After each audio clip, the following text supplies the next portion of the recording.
What about the train here? It's ridiculous. There's trails in the valley that will challenge you to the max. I rode motorcycles growing up, and then I got into ball sports, and I didn't really ride motorcycles for like 10, 15 years.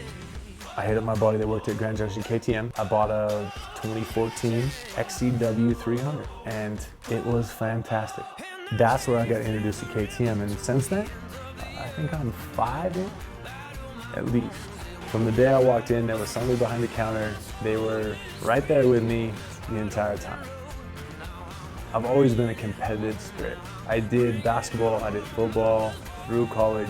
I've always needed something to compete at. And when I found dirt bikes, there's nothing like it. You meet the community and the people that do it, and that is what drew me to the racing aspect of dirt bikes.